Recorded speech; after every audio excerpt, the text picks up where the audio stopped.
4 hours today devoted to something that, well, kind of cropped up on Uncle Dickie's program this morning, that persistent attempt to run Lassiter out of town. It's been going on now for almost 2.5 years, but that's okay. I thought we'd devote the entire program to it today because we heard some of our friends and listeners out there in the Bay Area sneaking in on Uncle Dickie's show, saying in essence, yeah, we're going to boycott him. That's what we're going to do. I refuse to go to any nursing home that he endorses.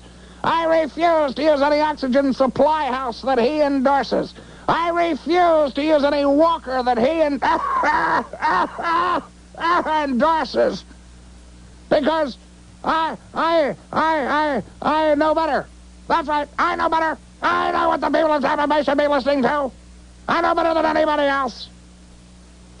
I'll do my damnedest to deny anybody their right to listen to, or to enjoy, or to be stimulated by, or anything but the Bob Lassiter show. I know best. I'll do everything in my power to destroy innocent people who have nothing whatsoever to do with Lassiter. I have to do it that way because I can't rebut anything he has to say.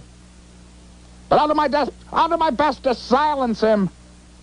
I will try to circumvent the the Bill of Rights. Lassiter doesn't believe as I do, so I'll try to hurt somebody else. I'll be damned if I'll be buried in any cemetery that he endorses. So I just want to turn over all 4 hours to you. All 4 hours.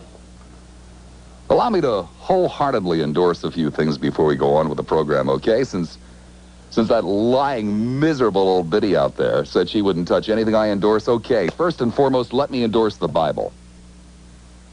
And let me endorse each and every fundamentalist church in the nation. And I'm as serious as I can be. I do believe that everybody should read the book from cover to cover. Every word in it. And I highly endorse that. I also endorse regular attendance at fundamentalist churches so that you can see for yourself precisely what is going on inside those doors. I endorse that, and I encourage you to go. I also wish to endorse the Republican Party, of which I am a member. I also wish to endorse motherhood. I'm quite in favor of it, thank you. I also wish to endorse apple pie, ice cream, and turkey. And I also wish to endorse voting. Go ahead, you lying sons of you-know-whats. Prove your hypocrisy. Because what it boils down to, you old farts, is jealousy, isn't it? That's what it really boils down to. It's jealousy over the publicity. It's jealousy over the money and the fact that I'm still employed.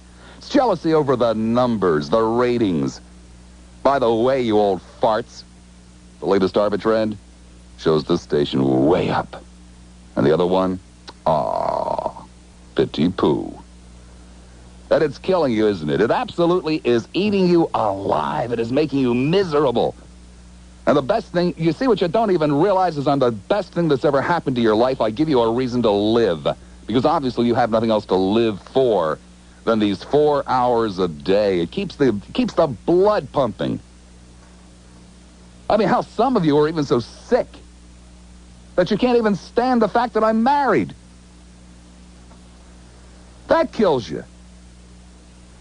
And for the most part, it's bitter, old farts, miserable, dried up, ugly, lying SOBs.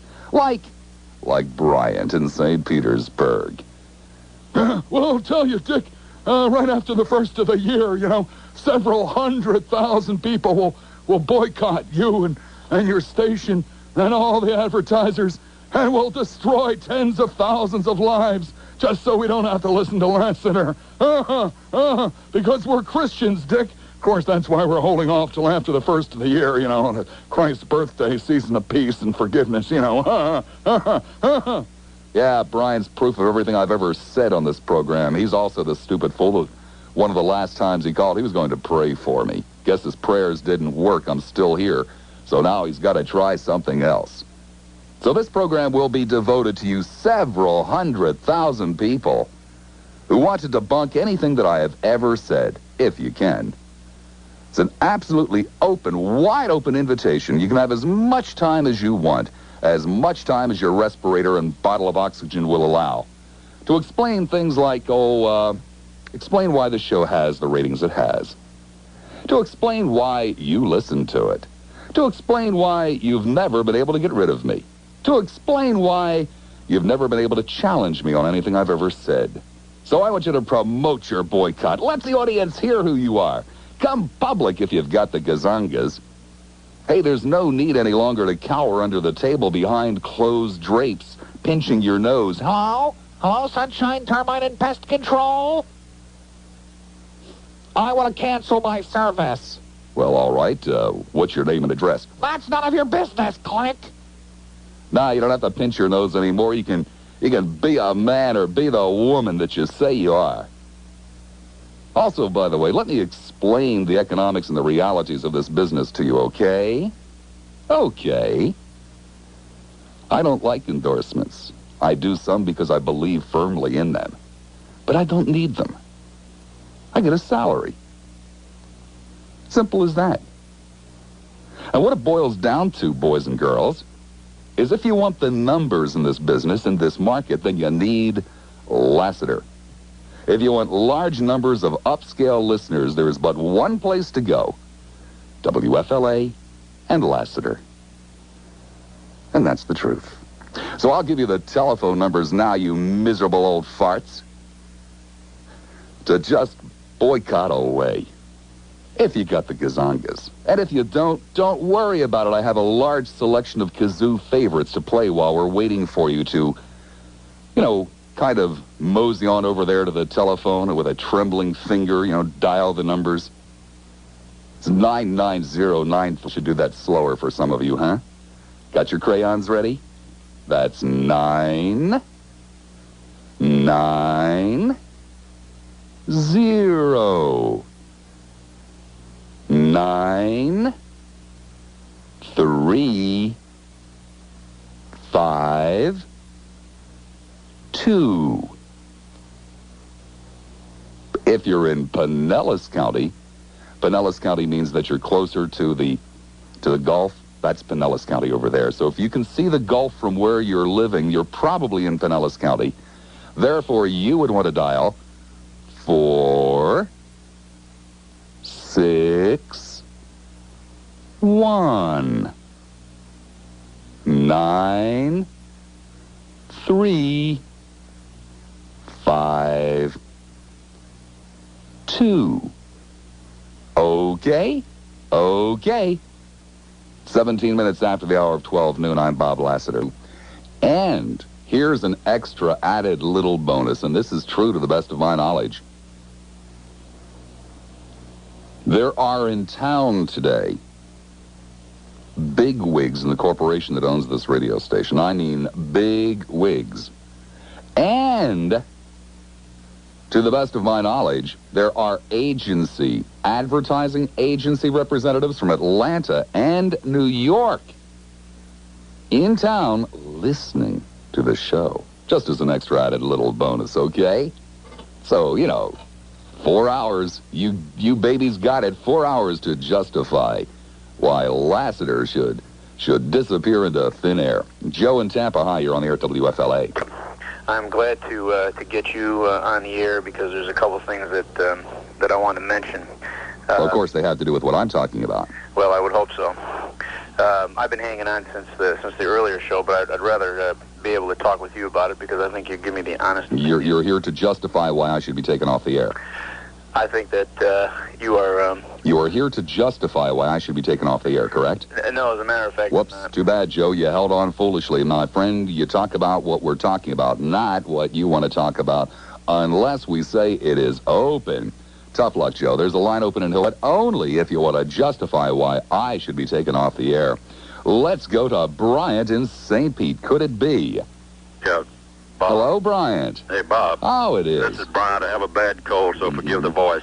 You said that I wouldn't pray for you. Now, you're not going to believe. Oh, no, Bryant, again, you seem to have a very severe problem with your hearing. That's not what I said at all. What I said was the last time I talked to you, you said you would pray for me. Well, I did. And I guess it didn't do any good. Well, if you just let me talk to you just a couple of minutes, and then I was up to the radio birthday party for WPLP at 6 o'clock Saturday. Yeah. And that I was saw Friday, Bryant.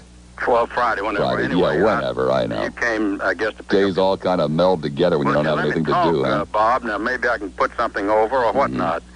You came in to evidently pick up your wife, and I saw you. Yeah, that's right, Brian. And I really... Gorgeous woman, isn't she? I was so dejected, it felt so bad. Your gross physical condition and appearance was real sick. In fact, God, isn't she gorgeous, Brian? Well, wait a minute now, Bob. Let me Blonde, talk to you, please. Blue eyes. I came home, and that built night... like you know what. That night, I thought about it, and I broke out in a cry, so help me God. If I'm sitting here, and I cried like a baby, and I asked God's forgiveness for my downing you as much as I have, and feeling in my heart from time to time that I'd like to see you clubbed and teeth knocked out, et cetera, and I've talked to you over the years.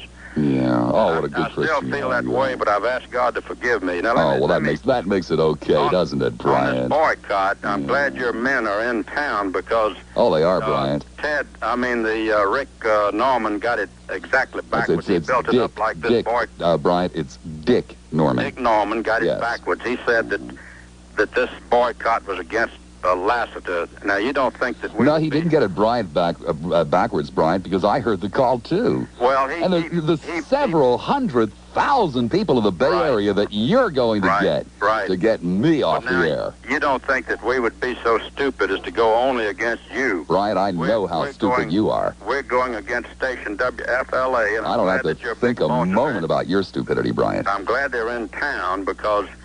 the people that advertise on your station are going to be hurt if this thing goes through, and you know it because you've had a little incident that happened to you on a couple of cases of the restaurant and so forth. No, Brian. No, Brian. It was Brian. It was one instant. Well, whenever a year and a half ago. It hurt you so bad you cried in your beer for 2 or 3 days on it, and you know you did. No, I didn't cry in my beer, Brian. As a matter of fact, I came on the air for 2 days and just railed. But let me tell you, we got rid of Bob Gonzalez. Is it Bob Gonzalez? That's close enough, yeah. Well, whatever, Gonzalez. Yeah. We dumped him because sure you did. He was a peddler of filth and smut. Yeah. And the town knew it. Yeah. Everybody knew it, and we put the pressure on, and they dumped him into some other job. Yeah. Higher paying one, too. You may be all right to be in the area, but as far as your I may be all right to be in the area. Oh, you're just the kind of client every single business would love. Keep talking, Brian. You talk about messing up the atmosphere and all like that, and you're against these big don't even know what damn day let it me is. tell you, you mess up our man, I can see every Mercedes dealer in the world out there drooling for you. You mess up the atmosphere. You mess up the air and our free public airways, and I mess up the atmosphere. You're definitely hurting the ears and the minds of our children and younger people, and it goes without saying that that's a fact. And it's been done all over the country before. Plenty of guys, if you guys don't run out of town. Yeah, I've been here for 2.5 years, Brian, and I just got a big promotion. I tell you won't get on your knees, Bob, because I don't think you could get down on your knees. But let me tell you something. I could, Brian. You better get down on your knees and pray to God that this is not about 40 years ago. But pray to your God, Brian. Pray to a God. Pray to a God who one of his followers walks around saying things like, "Well, I wanted to bash your teeth out." No, you pray. Yeah. I want to be a good religious man like you are, Bryant. I want to be a good religious man like you are, so that I can walk around and make fun of people's physique. So that I can walk around and daydream about bashing people's teeth in. Yeah, I want to be just like you, Bryant. Nope. You better pray that this is not about 40 years ago right now, because you're talking about your physical appearance. Better pray it's not about 40 years. What would you have done, Brian? Come down and punch me in the nose? These boys, no. Yeah, I would have punched you in the nose 40 years ago. I'm a little old for that, but these boys would get you, and it's... Brian, you're a little too old to be living. Yeah, well, I don't know about that.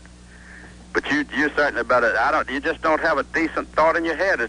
You're so negative about everything. I don't have a decent thought in my head. You went down to the mall specifically to see me. I was down there early in the morning, and during the day I wanted to see how the reception was coming, and I happened to be down there. But you also saw the 15 people in the audience, too, didn't you, Bryant? I wanted to listen. You saw the 15 people in the audience, Bryant, and if you were there at the last birthday party, when I was there, you saw 1,000. It was terrible. Didn't you, Bryant? It was terrible. That's right, Bryant, because terrible. that's the reality. When I was there, they drew 1,000 people. When I wasn't there, they drew 15. I want to say hello to John. I think he's a good man, and his program got over with, and I saw you lumber in, and Bob, you don't believe it. I realize that, but I cried. Bryant, I don't lumber, and you know it as well as I do. I move like a swan, Bryant, for as heavy as I am, and you know it too, baby. I know the man didn't ask to be in his terrible physical condition. I know that he didn't,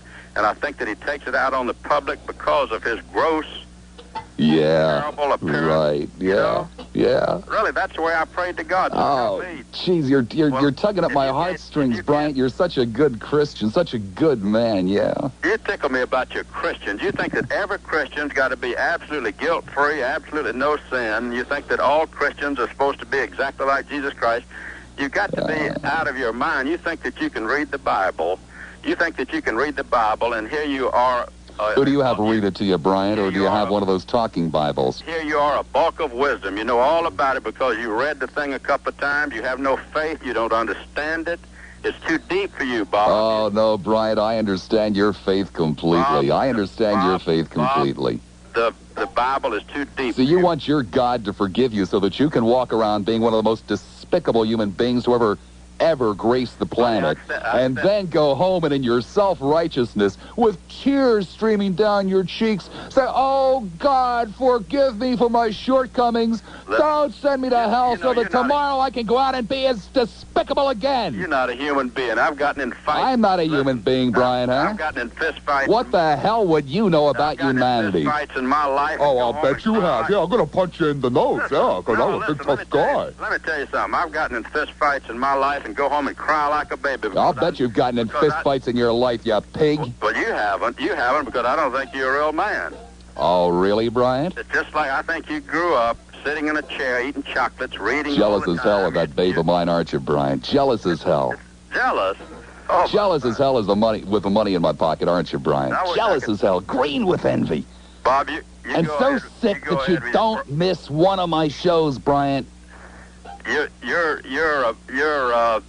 facade, the way you come on to the public is the most ridiculous thing I have ever. Hey, Bryant, if I thought you were the public, I'd pull the plug, baby.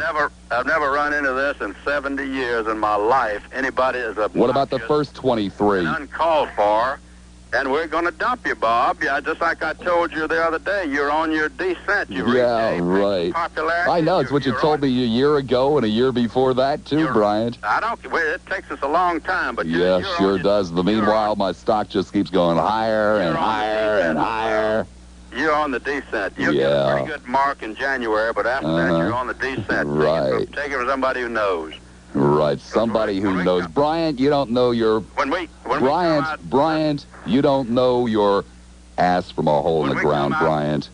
Here's more with WFLA's Bob Lassiter. 12:32 the time. Thank you, Yvonne. Back to the phones we go. Becky in West Tampa. Hi, Becky. You're on the air, WFLA. Yes, Bob. My advice to you is I think you should go see a psychiatrist. I didn't ask you for any advice, Becky. Oh, Or are you a licensed advice giver or something? I think you're on the dope, you bastard. You think what, Becky? I think you're on the dope. You think I'm on the dope bastard? Isn't that what you said, Becky? I see. You're probably one of the people that objects to the strong language on the program, too, aren't you, Becky? Probably one of those people who's really worried about all the poor little old children out there listening to the show, and you call me a bastard. I love it, Becky. I love it. Are you listening to that, potential advertiser? Are you listening to that? That's who the people are. Let's go back to the phones again. Joe in St. Pete. Hi there, Joe. You're on the air. Joe couldn't hold on. Pity poo. We'll try Rick in Tampa. Hello, Rick. You're on the air, WFLA. Rick once. Rick twice. Rick never again. Let us try Chuck in Oldsmar. Hello there. Hello, Chuck. Yeah, I'm behind you, Bob. I'm sorry, Chuck. This program is for the benefit of those who aren't. Well, I'm just want to tell you, you got someone behind you. It's right here. Well, Chuck, some other time. Ro in Tampa. Hi, Ro. You're on the air. Hey, how you doing, nerd? Fine. Nerd, it's about time we have a show about you to ridicule you. Uh-huh. Yeah, it's about time. It's about time. You're always making fun of these brain-damaged snowbirds. You're always making fun of our wonderful president. And you always come across with cynical, and I tell you what, I just can't think of any other words to say. Can't think of anything, can you, Ro? No, I just... Probably had to have a little help dialing the phone, huh? Yeah. Because you told my producer you're going to tell us why I should leave the air. So start telling us why I should leave the air, Ro. Yeah? Why should you leave the air? Right. Because you don't have any respect for the older people. Uh-huh. If it weren't for the brain-damaged snowbirds, the economy in this city won't be where it is today, Bob. But you don't understand that because you come up from who knows where. How many tourists visit Tampa, Ro? Quite a bit of them. How many, Ro? What percentage of the economy in Tampa, Florida is directly traceable to visitors? You see, I don't know. I know you don't know, Ro. You have no damned idea whatsoever. You're the one making up the numbers, Ro. You're the one. All you think about is your ratings. You think your ratings are tough?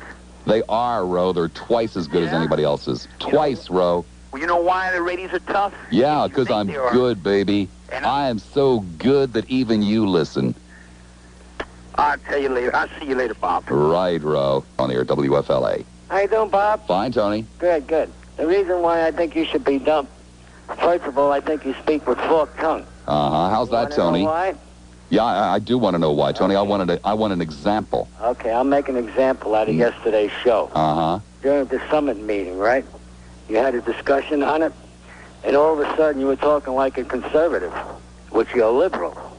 That's why I say you talk with forked tongue. Well, first of all, Tony, you're the one who says I'm liberal. Huh? You're the one who said I was liberal, Tony. And what did I say yesterday that sounded like a conservative? Well, let's get back to the liberal part. No, let's get back to the talking with a forked tongue, Tony. Well, because you spoke in two different ways. Yesterday, no, I didn't speak in two different ways. But you didn't mention anything about our president, what he went through in 7 years. You're quite wrong. You're quite wrong, Tony. As a matter of fact, I said yesterday, if you were listening, if you can comprehend what you hear, which I tend to doubt.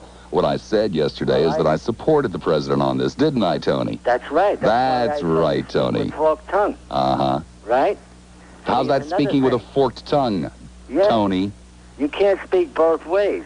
And see, another reason why you speak with forked What's the matter, Tony? What's the matter, Tony? You don't like somebody who has an open mind? Oh, you can have You prefer a rubber stamp? stamp? I have an open mind. Oh, Tony, an open mind. Give me a break. You got to have a mind to have one that's open. Well, my mind is as good as yours. Oh, Tony. Oh, Tony, shame on you for that one. On me? You're going to let me say one more thing. Tony, have I hung up on anybody? Well, you did on me, and you called me a jerk. Well, Tony, that's probably because you were saying jerky things. What you are. See, another reason why you speak with forked tongue, because another previous show, you called our president senile. Do you think... No, Tony, I didn't call him senile. Tony.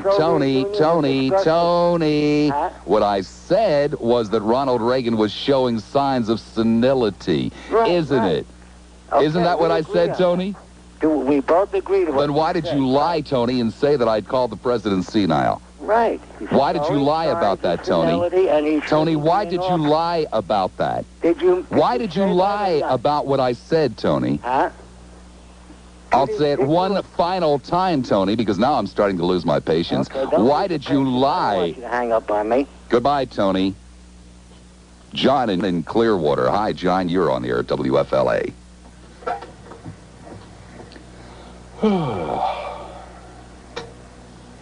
Oh, what's the matter, Johnny? Chicken out? Chicken out, Johnny? Johnny was going to call me slime. He held on for 3 minutes and chickened out. He was afraid to take me on. I guess he thought I'd show him up for what he is. Hello. Hello there, Pete. How are you? Right. I just want to know, why don't you let people talk their mind instead of speaking over their voices? Because people aren't polite enough to listen to a question I'm asking. Well, that's rude of you, don't you think? No, it's rude of them. It's rude of them to not. You see, you're doing it too. Yeah, well, I called you. Uh-huh. Right, to take part in what, Pete? A conversation or a monologue? No, just to tell you that you're a jerk. Why am I a jerk, Pete? What makes me a jerk? You don't let people speak their mind. Oh, Pete, nothing could be further from the truth. What do you mean? You were just talking. Well, why don't you speak your mind, Pete? You were just talking over the last three people. Why don't you speak your mind, Pete? But can't you hear you? No, I'm afraid I can't hear anything coming from you. How come? Because you haven't said anything yet, Pete, so why don't you speak your mind? Jesus Christ almighty. How do you get high ratings? And how can you say 100,000 people... How do I get high ratings, Pete? I'm glad you asked that. I'll tell you why I get high ratings, Pete. Because the people in Tampa Bay, for some peculiar reason, I can't figure it out, love to hear fools on the air try to come up against me so that I can rip them to shreds, make total idiots of them, and they're so stupid they don't even realize I'm doing it to them. That's why I have high ratings, Pete. And I want to thank you for contributing to them. Listen, I want to ask you one question, okay? You with me? Go ahead, Pete. What are we going to do about the traffic reports? You got the worst traffic reports around town. Goodbye, Pete. Has nothing to do with me, does it? Make sales calls because you're so damn funny. And that has to do with the safety problem. Is that there's so many of us out here laughing at what's going on, you've got to be increasing the automobile accident rate in Tampa. Well, that's probably the best reason I've ever heard. Thank you, Jack. And Betty in Largo. Hi, Betty. You're on the air at WFLA. I think you suck. You think I suck? Oh, there's another one. There's another one who's very concerned about the young children in the area. What do you think I suck, Betty? Think about that, if you would. Hello, Bob. Hello, Celine. You know who's going to put you off the air? Who's going to put me off the air, Celine? Yourself, pal. Myself. How's that, Celine? Because you hate people. Oh. Your hatred will consume you. Uh-huh. And you will put yourself out of business. In the meantime, What would on a you more know practical about? level, What would you know we will about put hate, you out of Celine? business by banning your sponsors. Oh, Celine, I'm sure my sponsors are quaking in their boots And hearing I'm the not likes an of old you bag who and can hardly Bryant. dial the phone. I'm a young one, pal. Oh, right, Celine. And I'm on My to you. sponsors are very interested in I am lying on to old you. ladies. I have been from day one. Mm-hmm. You cannot carry on much longer. Wait a second. You've been You're on listening your to me way out, since as the day first one, caller Celine. said. 2.5 years. You are on your way out. Oh, Goodbye, dream on, dear baby. boy. Dream on, Celine. Goodbye. Lying old bag, aren't you, Celine? I love it. In Temple Terrace. Hi there, Patty. You're on the air. Hi. Here I am. Are you That's there? true. Yeah, I'm here, Patty. Okay, I agree with the other lady. I think you suck, too. Oh, why's that, Patty? You're insensitive, you're a bigot, you're a liar, you're a fake, and you waste good airtime. What have I ever lied about, Patty? You talk rude What to have I ever people, lied you call about, Patty? all people names, What have I and ever I'm a lied young about, woman. Patty? And What have I ever lied about, Patty? You can't tell me what I've ever lied about, can you, Patty? Because you know I've never lied. So you're lying, aren't you, Patty? You had an opportunity there to tell the entire world what I've ever lied about, and you couldn't do it, could you, Patty? You couldn't do it. Are you listening to this, advertisers? Are you listening to this? Aren't these the people that you want? People that, first of all, lie about, oh, I'm not old. And then people that can't tell me what I've lied about. When they begin to get next to you, you talk all over. So what'd you want to say, Martha? Well, I just want to say you're a big phony and a big baby killer. Oh, I'm a phony and a baby killer. Would you care to explain either of those or both of them, actually? Explain. You know about killing babies. Oh, I don't. You don't have to explain. You can just make charges that you can't back up. You said you killed a baby. No, I didn't say that at all. You said your wife had an abortion. That's right. Then you had a nerve to criticize the Bible. Yeah, I have the nerve to criticize the Bible. That's right, Martha. An atheist criticizing the Bible. No, I'm not an atheist. I'm an agnostic, You're an Martha. atheist. You hide behind agnostic. No, I'm not hiding You're behind damn anything, big Martha. fat atheist. You see, Martha, I have the nerve, I have the audacity to come out and explain my feelings and to you have a hell of a explain nerve. whatever I say, which is obviously more than you can do. Yeah, you're just a big damn phony. A big damned phony now. Big liar, like that girl said. You're a big liar. Uh-huh. What have I ever lied about, Martha? Everything. Like what? Everything. One example, Martha. No example. Everything. You can't give an example, can you, Martha? Everything. Because you're lying now. I don't give a damn atheist no example, no way. See, Martha, you're just a liar. You tell me that you tell me that you believe in God, and you're going to sit here and lie. Man. You don't believe in God. Oh, I'll tell you what I do believe in, Martha. With you. Oh, go to hell with me. Are you listening, sponsors? I'm working here. Yeah, you might have been doing it part-time. I don't know. No, I wasn't doing it part-time. I was a vice president in charge of research. Oh, I'm for vice president. Company. My God, I had no idea. This could have been a two-man company, and you could be vice president. Then, obviously, having a Series 7, you didn't, from what I understand, now correct me if I'm wrong. Oh, don't worry about that, Bob. I had a feeling you might. That phone's somewhere in Tampa. Hello, Harold. Yes, Bob. I'd like to donate $100 to your chair fund, American money. Uh-huh. But there's one condition, Bob. I would like for you to move the chair to Nome, Alaska, or some other major market area that would suit your personality a little bit better. Oh.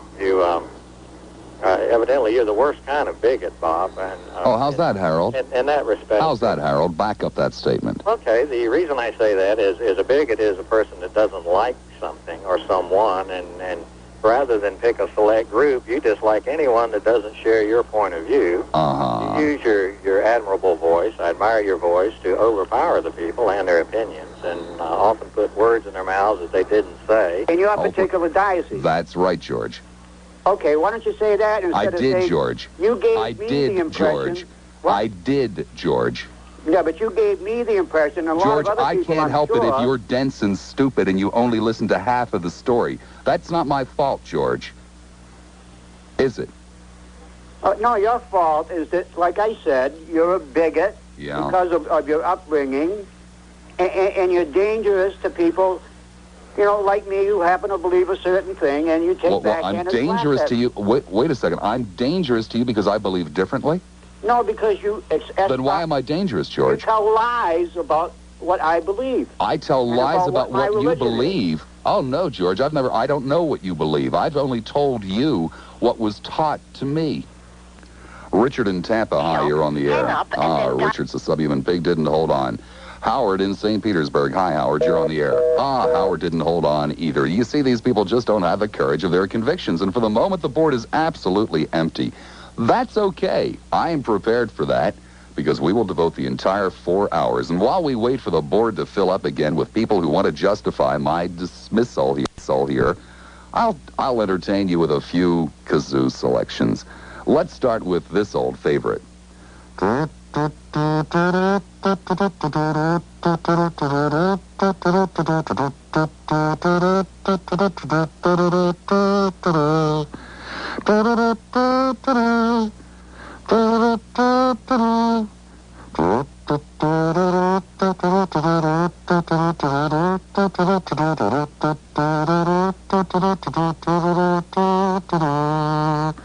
That's always a favorite. Here's another one.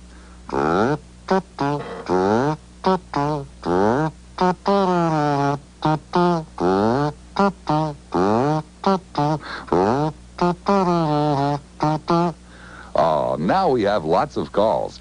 Bill in Largo. Hi, Bill. You're on the air at WFLA.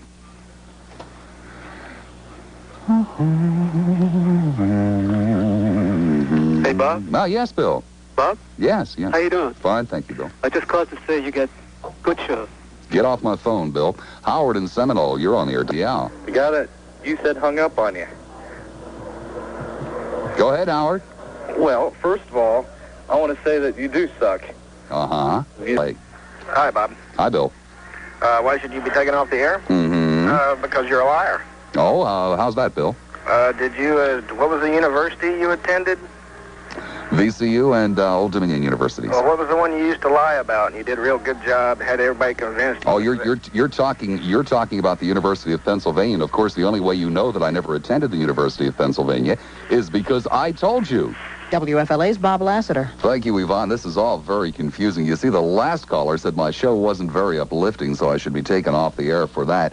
A caller previous to that said that I should take both sides of the issue. Holy cow. I guess that means if somebody calls up and says I shouldn't be taken off the air, I should argue with them why I should. Oh, my goodness, this is getting very complicated. Cataract. Hi, Chris. How you doing? Fine, thank you. I think these people are nuts. Chris, have you called to tell me why I should be taken off the air? Yes, I have. Okay, go ahead. Well, I don't think you should be taken off the air. Well, Chris, I'm sorry. We are reserving the entire program today for those people who think that I should. Don't wish to be rude, but I had made that real clear. Oh, back and enjoy it, Chris. Ken in Brandon. Hi, Ken. You're on the air at WFLA. Lassiter, it's your kazoo playing, man. You need to stick... Jim in Tampa. Hi, you're on FLA. Hello, Jim. Hello. Yeah, he's ready. Jim wants to tear into you. Hold on a second. Jim. You still there? Yes. I'll be here till 4. Hold on a second. I can't Hey. Well, I just... Hello? Why can't Jim speak to me? He's on the other line right now, but I can say something. Yeah, for all these people out here that if they're so worried about getting you off the air, why don't they just, not... Well, I see that you're not really up to the task either. Jack, Captain Jack, as far as that goes. Hello, Captain Jack. Well, Mr. Lassiter, you've done it now. By God, when I heard that there was going to be a boycott or a group that was going to try to take you off the air, I tore my damn dock up getting in so fast so I could get on the air and support it. Mm-hmm. I'll tell you one thing. Your question is of why people listen to you with all your big ratings. I think if the majority of them are like me, and I wish they'd answer you like I'm going to do, most of us listen to you to get the goods on you. Uh-huh. We tape it. I told you we tape it. The fellas over in St. Pete and Clearwater and Tampa, we tape a lot of these conversations. We've heard you talk about Jacob and his big salami. Oh, yeah, we got that on tape. I got you about the nipples and the color of them and how big they are. I've got you admitting that you were a racist and how you treat people. And I'm telling you, if these people that are calling in, and if they're sincere about it, I'm sincere about it.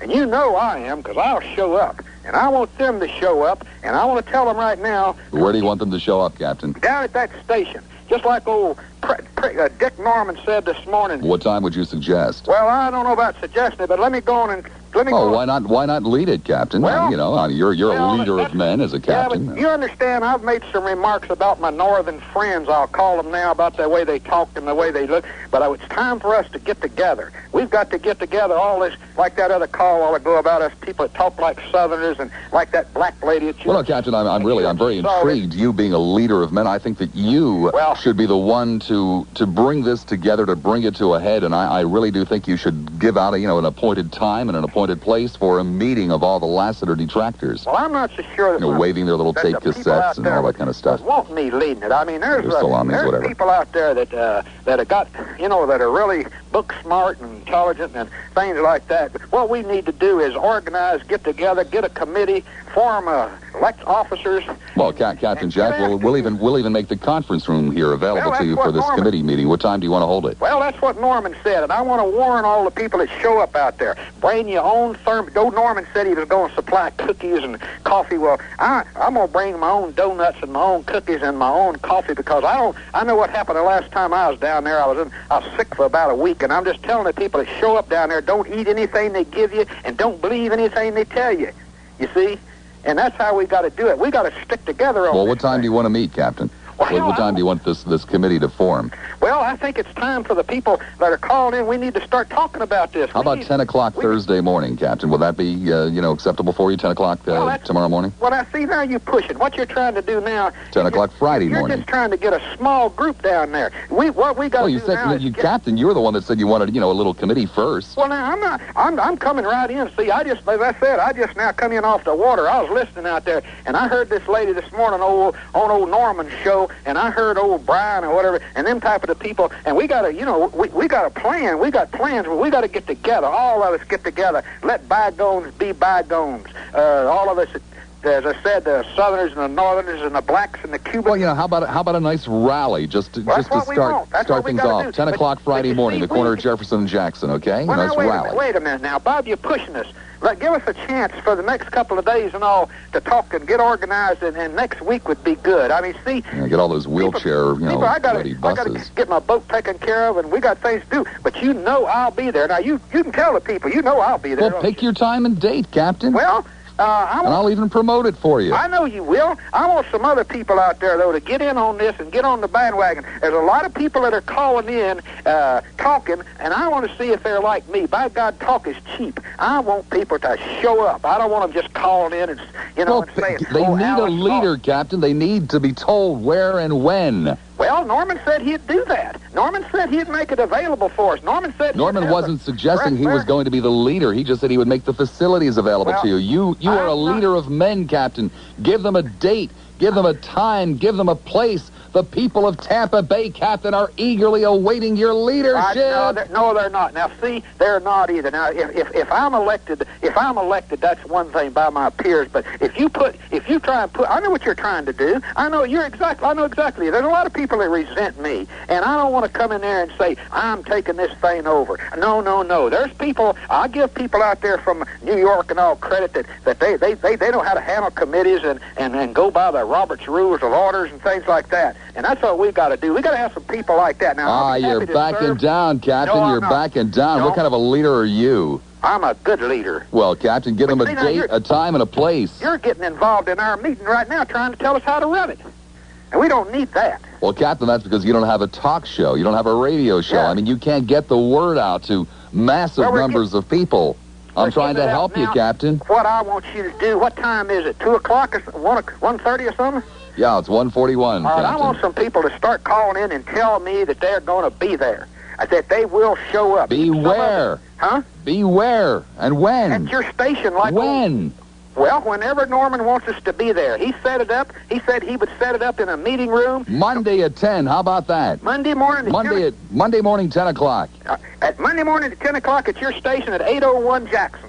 All right. We'll be looking forward to it. We'll put some extra coffee on. Maybe some hot chocolate, too. I'm bringing them on. Oh, no, you don't.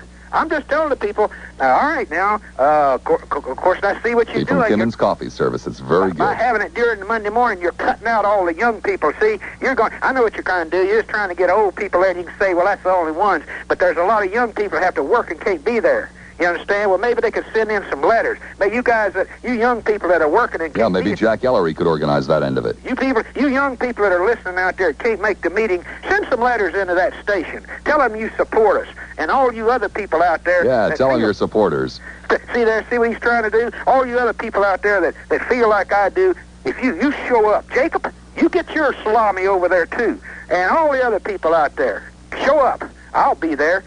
We'll be there, okay? Monday at 10. Be there. All right. We'll look forward to it. Monday at 10 o'clock. All right. Jefferson and Jackson. All right. Take care, Captain. Oh, what a leader of men. Right. Well, in other words, Jim, you are not here to tell me why I should be taken off the air. The reason you should be taken off, you're the right man for the job. Right. Get off my phone, you jerk. Can't you follow in, direction? Margaret in Dunedin. Hi, you're on the air, Margaret.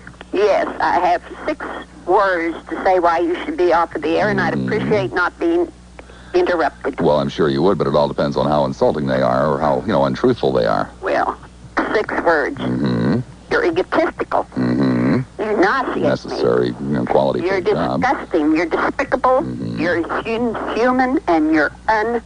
Mm-hmm. And, of course, you can't back any of those charges up. Right, of course not. Bob in Valrico. Hello, Bob. Mr. Lassiter, yes. I am not going to take much of your time. Now, you listen close to this. Mm-hmm. You heard a person, an upstanding, good American stand-up person.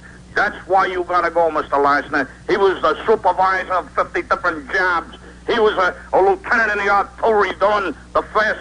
Who the hell are you talking about, Bob? Who are you talking about? Mr. Jack Ellery. I missed that guy. You hurt him bad. That's why you got to go, Mr. Lassiter. You missed Jack Ellery? Yes, you took his spot. You hurt me bad. I enjoyed listening to that stand-up American. That's why you got to go, Mr. Lassiter. You took his spot. Stand up, all-American Jack. God bless America.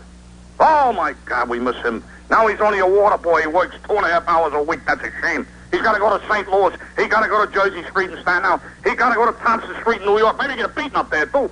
That's a bad neighborhood. Poor Jack, he's off the air. We miss that poor guy. That's all I got to say, Mr. Lassiter. Okay, there goes Bob and Valrico. Jim. You know what? I listen to your show almost every day, okay? For not for an hour or two, but for about 5 or 6 hours every day. Mm-hmm. That's interesting. And I always have opportunity to hear this Valrico Bob. Okay? In other words, you don't really. In other words, you don't really have any reason for why I should be taken off the air. Other than the fact that I don't like you. Okay. Let us Clearwater. Hi, Carl. You're on the air at WFLA. Lousy afternoon to you. I agree with the other guy. You are arrogant. Drop dead to you, too, fella. You are a blowhard, and you know how they should take you off the air? Mm-hmm. The same way they took the guy off the air in Denver. Oh, I should be shot, huh? Happy. Boy, I'll tell you. Make you happy. Make me the happiest guy in the whole wide world. I'll bet, I'll bet a nickel that one of the reasons you dislike me so much is because you're a good God-fearing man, right? Nah. Oh. Yeah, I'm a predictor. I predicted you would be fired by the station you were with, and sure enough, you were. And also, I wasn't, Carl. That you would be divorced within a year. And that I would make you happy, understand the word is going around. The reason you take your wife to work in the morning and pick her up at night is because you don't trust her, but you don't know what she does at lunchtime. I really? see her in the mall, What does she do at lunchtime, I see her Carl? flirting with all the guys, and I'll tell you what, that makes me so happy. Which mall do you see her in, Carl? Well, I'm not going to tell you. Oh. You ask your wife when you pick her up tonight which mall she hangs around. And I'll tell you what, she's drooling. She said she's tired of an elephant, and I don't blame her. Tired of an elephant? What do you mean by that, Carl? She's referring to your size, I guess, unless you got a big nose. I don't know. But anyhow, I would be one of the happiest guys in the world to see you go, and I agree with Bob. I'd like to see Ellery come back. At least he would listen to both sides of a story. You don't. He had to. Huh? He had to listen to both sides of the story. Oh, no. He only had 2 calls. No. His phone line was always busy. You're the guy that No, begs it wasn't, for calls. Carl. It wasn't busy at all. Listen, That's why I used to have to give away presents. You interrupt. Call in. You beg for calls, and then you interrupt. You won't let them talk. Yeah, that's the only way you can get a controversy going is by hanging up on people and not... Lee in St. Petersburg. Hi, you're on the air at WFLA. I prefer more positive. Instead of attacking first, I think a positive perspective, taking care of a problem. If somebody presents you with a problem, I think a positive approach... Lee, you'll love this one. I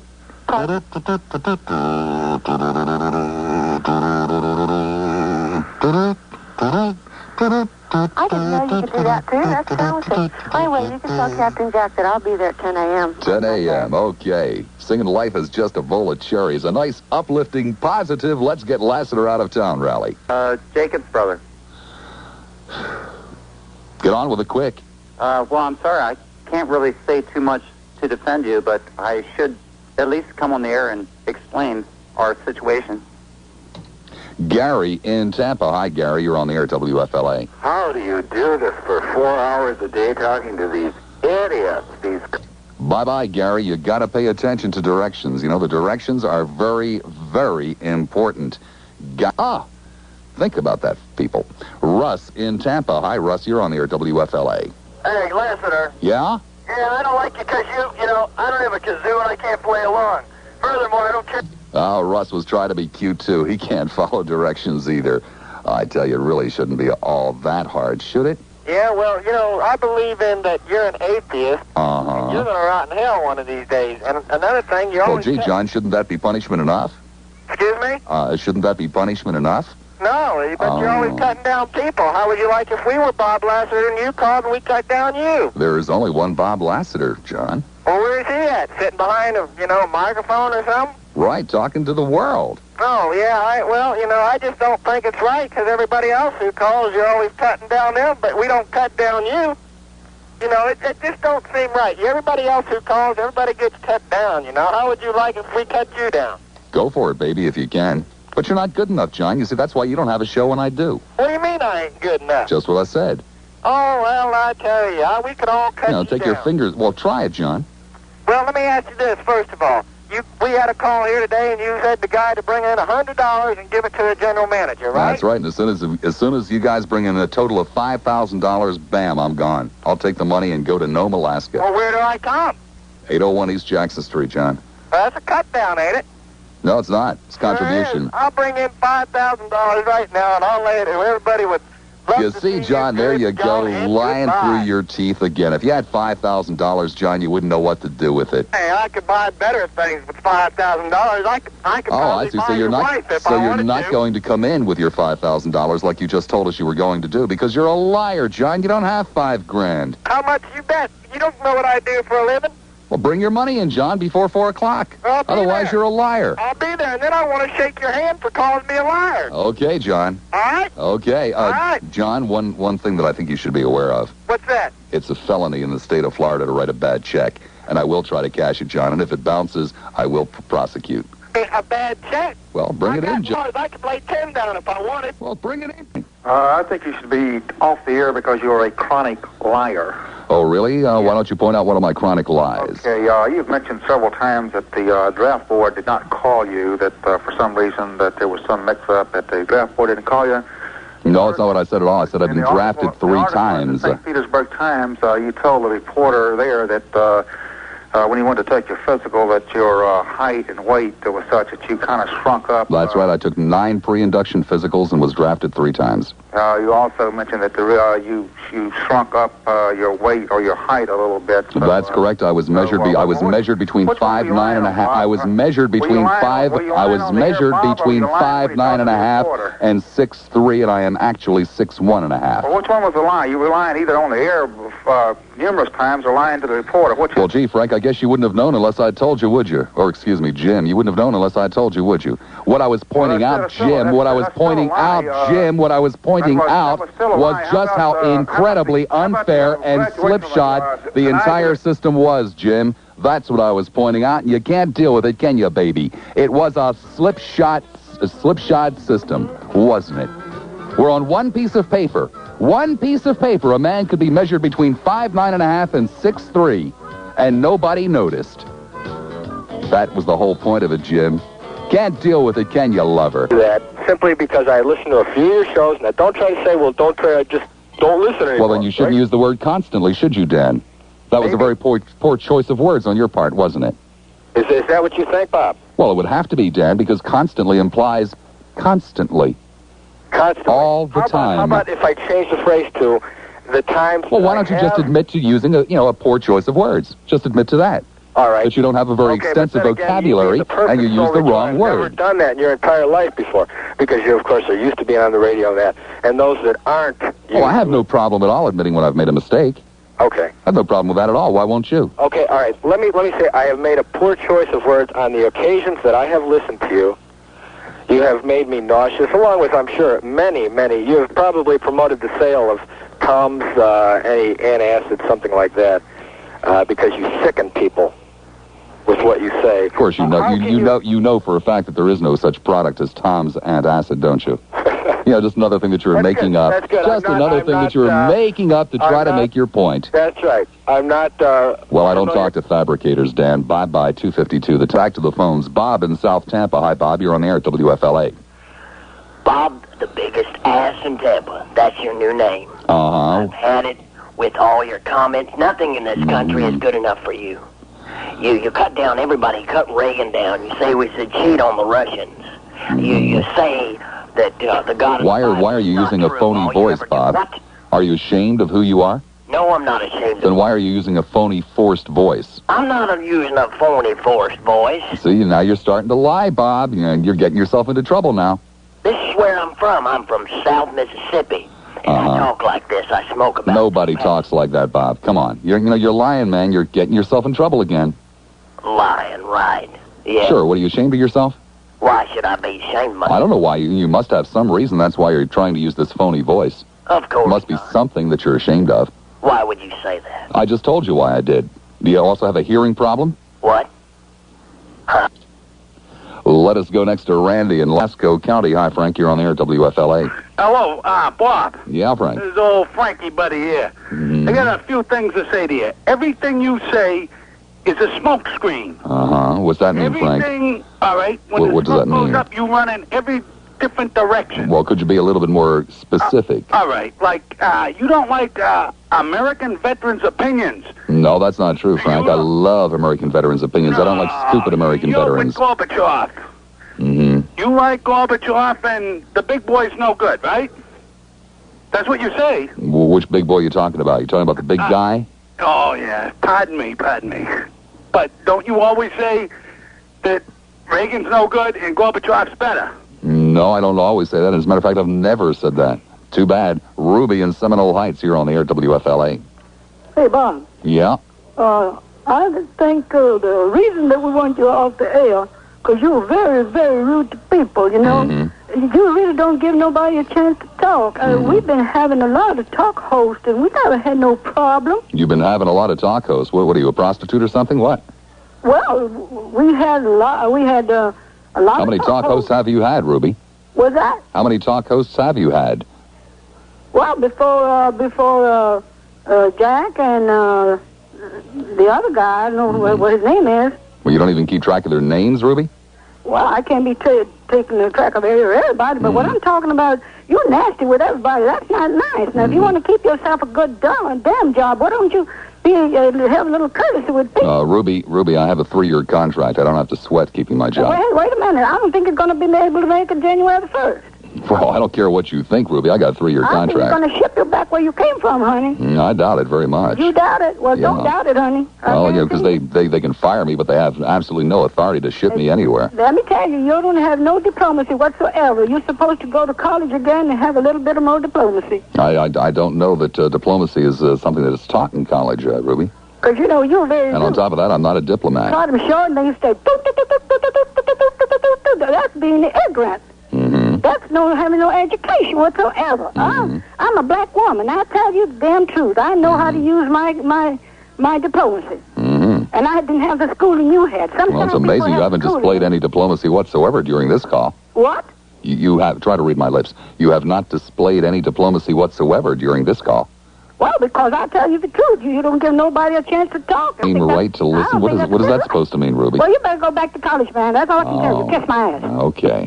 Well, that certainly was a very undiplomatic thing to say, and apparently Ruby has had that part of her anatomy kissed on many occasions on the air at WFLA. Hey, Bob. I think that we definitely need to get rid of you for sure. Pretty low. Is that really necessary? That's low in your opinion. And I'm not knocking you for having an opinion, but you're trying to tell me my business. No, I'm not. I'm not trying to tell you business. I didn't mean that in a derogatory sense, but that is in essence what you're trying to tell me. What you're trying to tell me is that I should do what you like to hear. And this may come as a great surprise to you, my friend, but I would like to do what you would like to hear. But I also want to eat. I hear you. I know what you're saying.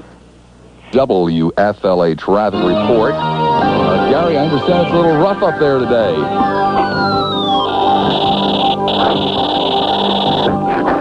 I like it.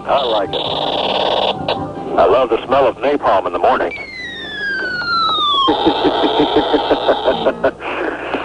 Speaking, just what you need as the traffic stacks up because of all of the construction there anyway. Bush and 28th Street, might extra slowly. Make sure your headlights are on and the headers up. I'm Kerry McHenry, WFLA traffic. WFLA. Hey, you know what, Bob? You're a loser. That's why you're here, because you're in a loser market. No, it's not a losing market. Too bad, you're Mark. You're a loser. If you're any good, you'd be somewhere better. Well, this is where I want to be, Mark. You don't want to be here.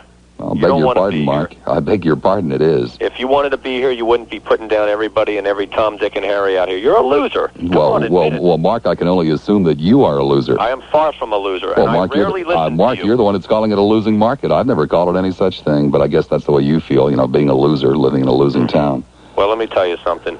If you were anything Mark, you couldn't tell me anything if you tried. What? You couldn't tell me anything if you tried, Mark. Yeah, that's your comeback only because you've got the button in your hand. Let me tell you, you'll be out of this market soon enough. And the people that are listening know the same thing I do. We all listen, and we all probably turn off the station because we hear just enough of what you have to say. Right, and once in a while, we listen to it, and if the topic's worth listening to, we'll listen to it more. Just an accident today, huh, Mark? What was that? Just an accident today that you're No, I listen to this station quite a bit. And there are times I like to call in if it's worthwhile. Most of the time between the 12 and 4 hour, I don't listen to this station any longer. Like I said, it was just an accident that you're listening to today. No, it is not an accident. I've been holding for quite a while. I know. I've talked here. 18 minutes.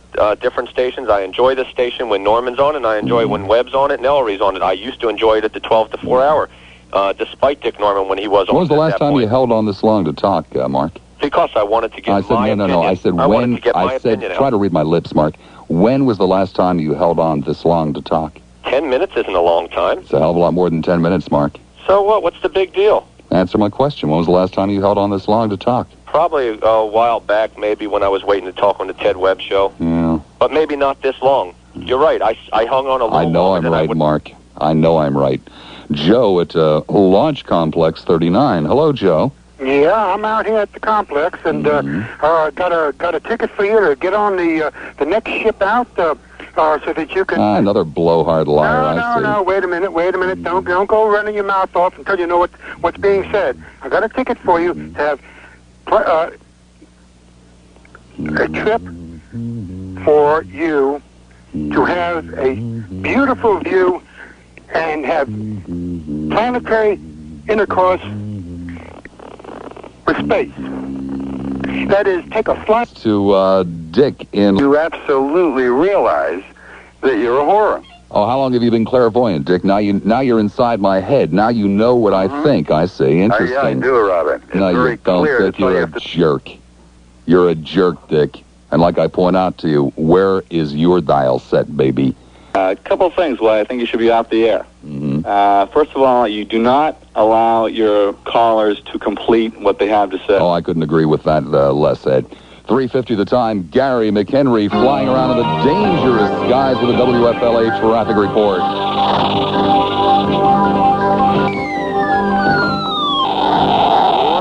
At the moment, we have had a couple of problems on the Pinella side. 580 near McMullen, Bruce. 5, Jacob in Clearwater. Hi, Jacob. You're on the air, WFLA. Mr. Lassiter? Oh, it's you beast.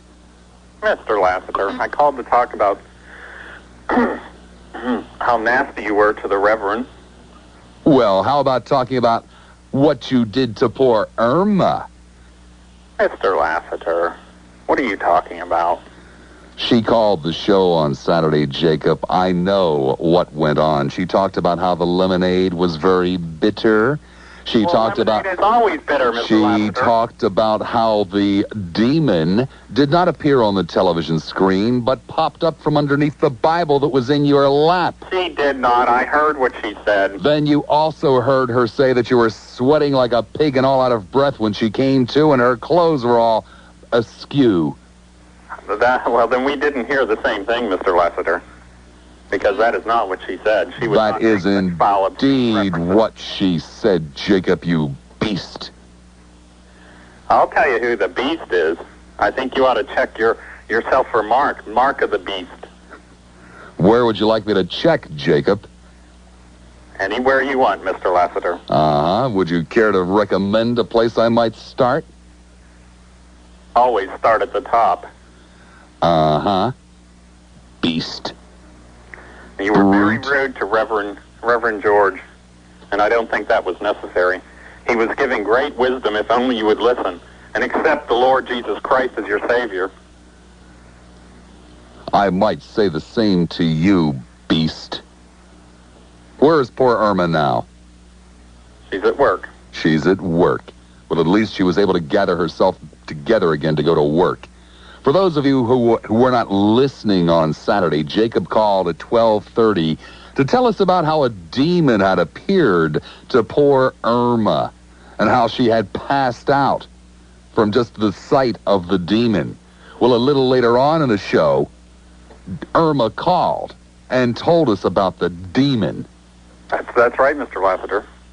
And told us about... happened. I'm surprised you got it right. And told us about how the demon came out from underneath your Bible, not on the television screen. She did not say that, Mr. Lassiter. She did, too. Well, then we heard two different things because She said the demon just popped right up in front of her. From the TV, yes, it did. She said nothing about the TV set. Yes, she did, Mr. Lassiter. And she also complained about the lemonade, said it had a very peculiar taste. It didn't taste like your normal lemonade. Well, if you knew anything, you would know that lemonade is bitter, Mr. Lassiter. No, Jacob, she said it was more bitter than usual. It didn't taste like your normal lemonade. Well, perhaps I made it wrong. What are you implying, Mr. Lassiter? What are you implying? Jacob, I'm implying that you spiked the poor woman's lemonade and that in her innocence, she mistook something else for the demon that attacked her. That's what I'm implying, Mr. Jacob. Lassiter, spiking drinks is a crime. You suggesting that I did such a thing is a crime. So is forcing yourself on someone, Jacob. That's a crime. I never did such things. Then why were you sweating and out of breath when she came to, Jacob? She did not say. Why were your clothes... Yes, she did. Why were your clothes all rumpled, Jacob? Mr. Lassiter, my clothes were not rumpled. Irma said they were, and I'd believe her over you any day of the week. Mr. Lassiter, polyester does not wrinkle. You ought to know that. No, I wouldn't. I don't own anything polyester, nor do I hang around with people that wear polyester, Jacob. What's that supposed to mean, Mr. Lassiter? Exactly what it says. That's what it's supposed to mean. Why won't you respond to my criticism of you of the way you treated the Reverend George. The Reverend George? You know. Yes. Yes. Because you know you were very nasty to that man. I beg your pardon. I was very polite. I laughed, yes. You were laughing at him. And that's right. I found it very funny. That's not very manly. Not very manly to laugh? What would you know about manly, Jacob? I know plenty, Mr. Lassiter. Well, let me put you on hold and we'll find out what you know. It's 3:30. I'm Bob Lassiter. If you won the time, Jacob. Yes. Yes, hello? Jacob. Yes. Irma. Yes, what about her, Mr. Lassiter? Was she able to make it to work on Monday? Yes, she was, Mr. Lassiter. Do I talk about your wife? Why do you insist upon attempting to insult her? I'm not trying to insult her. I'm very concerned for Irma, as is almost everyone else in the listening audience, Jacob. You are the one that called up on Saturday afternoon. You are the one who reported this demon sighting. You were the one who told us about the lemonade. You were the one who told us about Irma staying overnight in your house unchaperoned. She had to, Mr. Lassiter. She could not drive. Yes, she couldn't walk, she told me. She did not. I was right here. Now quit, lying too is a sin, Mr. Lassiter. She said she suffered, Jacob. She suffered. She suffered because of the emotional trauma she suffered at the hands of Satan. Oh, now it's Satan. Before it was just a demon. Is that what you call it, Jacob? Satan? Demons, Mr. Lassiter. Uh-huh. You beast. I told you who the beast is. I told you to check because I think you are a spawn of Satan. Uh-huh. Right, Jacob. Yeah. Where do you think I'm marked, Jacob? I don't know, Mr. Lassiter, and I don't care. You don't care, Jacob? All these people, you have Reverend on, all these people are trying to help you. Trying to help me? He was a batty old man, Jacob. He was not. He spoke great truth, Mr. Lassiter. If only oh, sure. John Kennedy's alive on an island in Greece. Yeah, right. Do you know that for a fact that is not true, Mr. Lassiter? Jacob, do you believe that? Do you believe that for one moment, Jacob? It could be true, yes. Oh, it could be true, yes, I suppose, yeah. I suppose it could have been a demon on the television screen, too. But it could have been something else, couldn't it, Jacob? Could have been something that poor, innocent Irma would have mistaken for a demon. Couldn't it, Jacob? To what are you referring? You know exactly what I'm referring to, Jacob. No, could have been something that poor, innocent Irma, having never seen before, found ugly, found nasty, found threatening. And then when it did attack her, Jacob, when it did pounce upon her... You never said it pounced upon her, Mr. Lassiter. And violated her... Mr. Lassiter, must you sink into the gutter every brought her pain and suffering. We know what the demon is, don't we, Jacob? Mr. Lassiter, I don't know what you're referring to. What are you talking about? As usual, I think you're very confused. You don't know what I'm referring to, Jacob? Had you ever seen the demon before, Jacob? I did not see the demon, Mr. Lassiter. Uh-huh. I wonder if the demon looked something like the demon that used to appear to you when you were reading girly magazines. Mr. Lassiter, that was many years ago, before I found our Lord Jesus Christ as my Savior. And the demon never reared its ugly head back then, Jacob? Mr. Lassiter, you're trying to lead me into a conversation. I know every time I call, you try to lead me into this obscene conversation with vulgar talk. Vulgar talk, Jacob? You're the one that brought it up. I did not. You, as usual, took everything out. Oh, I hear a little laugh in your voice, Jacob. Why is that, my boy? A little what? A little laugh. A little nervous laugh when I said, brought it up. I don't know what you're referring to. Oh, you don't know? Well, everybody heard you in your little nervous laugh, Jacob. Mr. Lassiter, I have asthma. I've told you this before. And I suppose you're going to ridicule and make fun of me. You have asthma, and you've told me that? No, Jacob, you have never said any such thing on this program. No, I did not mention the word asthma. You are correct, for once. And you were lying about it, weren't you, Jacob? I was not. Well, you said that you had asthma, as I've told you before, Mr. Lassiter. That's what you said, which was a lie. It as a breathing difficulty. Asthma is a breathing difficulty. Have you got that dictionary I sent you yet? No, I don't have a dictionary that you sent me. When did you send me a dictionary, Jacob? Or are you lying about that, too, just like you're lying about the demon? If Irma says that she saw a demon, Mr. Lassiter, she saw a demon. Oh, Jacob, there's no doubt in my mind that Irma saw a demon. None. I believe it firmly. She is a good young woman. Yes, she is. Innocent, Jacob, isn't she? Yes. Unlike some people. And you're referring to yourself? If the shoe fits, Jacob. I can assure you I have a full pair of shoes on. I'll bet you do. Probably not much else either. School having just let out. Mr. Lassiter. Probably standing in front of the picture window, aren't you, Jacob? Mr. Lassiter, that's inflammatory and slanderous. And probably a little too close to home, isn't it, Jacob? I don't know what you're referring to. Then how do you know it's slanderous, Jacob? Again, another lie. You know exactly what I mean, Jacob. Yes, I do, unfortunately. And you lied about it again. How many other lies have you told on this program, Jacob? I do not lie, Mr. Lassiter. Don't refer that. Don't imply that. I do not lie. Getting a little nervous, Jacob? Lying is a sin, and you are going straight to hell. Are you starting to perspire again, Jacob? What? I did not hear you. Are you starting to perspire? Yes, it is rather warm, if that's what you're referring to. I'll bet it gets warm at your house several times a day, doesn't it, Jacob? Several times a day, What did you do with the girly magazines, Jacob? Did you throw them out? I don't even remember. You don't? Oh, how convenient. You don't remember what you did with them. That was 15, 16 years ago. Ah, but you remembered the girly magazines, didn't you, Jacob? Well, they were very important to you, weren't they? Depicting obscene fornication. And they were very important to you. You enjoyed looking through them, didn't you, Jacob? I cannot recall. You spent a lot of money buying them, didn't you, Jacob? As a matter of fact, I did not, Mr. Lassiter. Oh, you didn't? They're cheap, Jacob? What? They're cheap? Or did you steal them? I have never stolen anything in my life. Well, then where did you get them from, Jacob? From some friends of mine that they got them. Oh, friends of yours, they got them. Oh, they went out and spent a fortune and passed them on to you. Yes, they did. Uh-huh. You expect me to believe that, Jacob?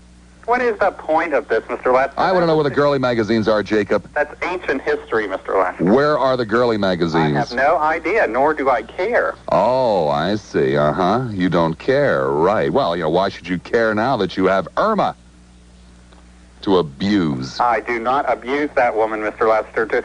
To imply that I commit acts of violence on her isn't in character with public airways. Why do you have a spare toothbrush in your bathroom, Jacob?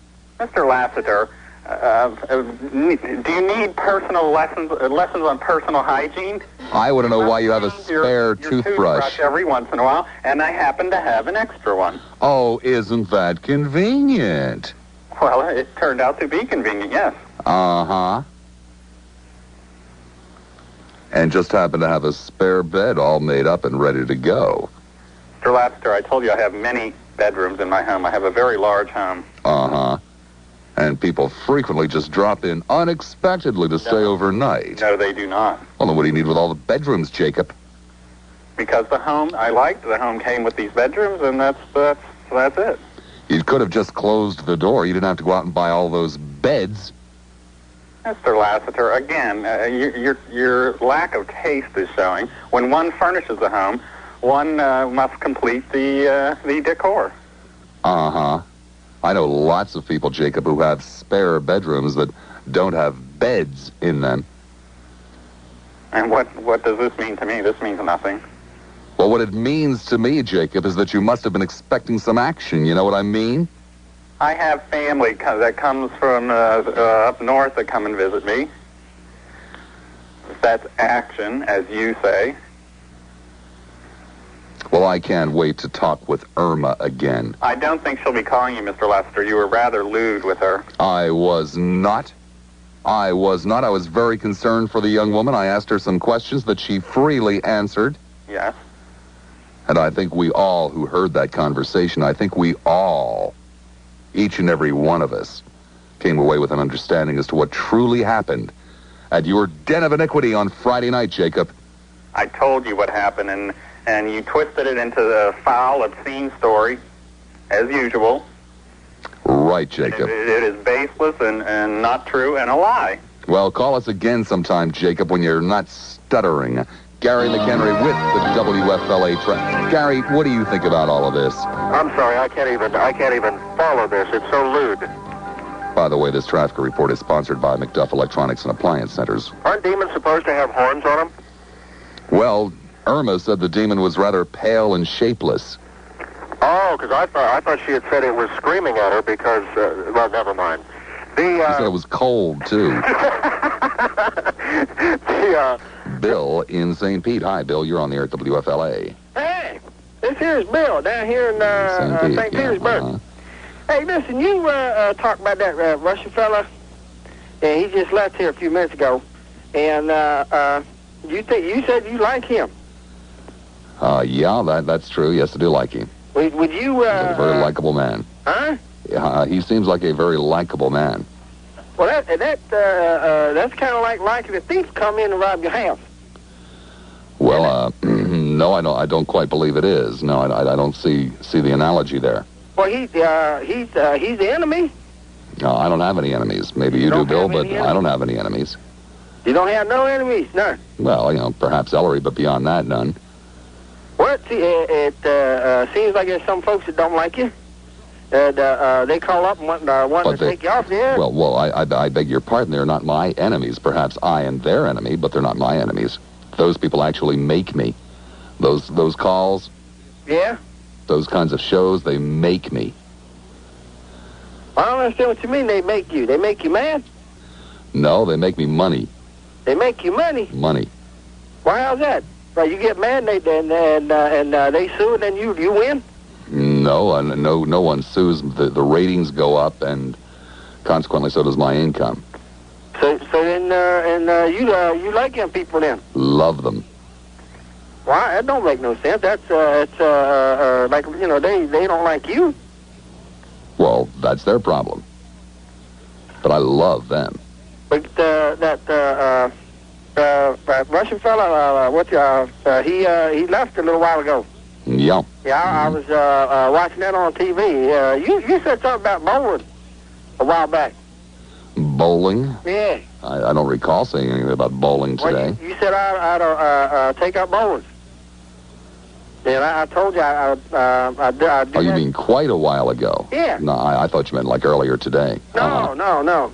Well, that's another thing. Yes, I'm beginning to recall that conversation now. I think I suggested that you look for an afternoon bowling league, right? Well, I already do that 2 days a week. Well, I believe I suggested 5. No, you said 6.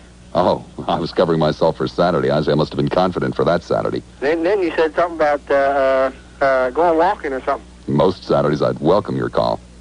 By the way, a lot of people don't realize that Jacob and Irma have now started calling on Saturday, and a lot of people really missed out on Jacob and Irma's calls last Saturday. I just thought I'd get that little bit in there, a little promo for my Saturday show. Well, see, I don't get an opportunity to call on Saturday because usually we're out visiting. Out visiting? Yeah. Who are you visiting? Friends. Friends? Yeah.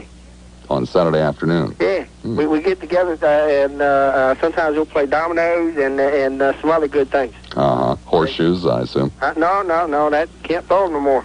You can't throw them anymore? No, it's too far. Oh, pity. Well, you could move the stakes a little bit closer. But then that be cheating. And you're not supposed to cheat. No, well, it's true. Yeah, have you considered shuffleboard? Huh? Have you considered shuffleboard? I don't know how to play that. Well, you could learn. Might be a lengthy process, but you could learn. Well, that might be. But this other fella that I call up and he tells me he says to call back. And I call back. He tells me to call back again. Who told you that? The fella that when you call up. Oh, my producer. I guess he was trying to save me. Huh? I guess he was trying to save me. Save you? Yes. Why is he saving you? Saving me the aggravation. What aggravation? He's just a misguided child. Don't worry about him. And he said that the other fellow that comes on in the morning, what's his name?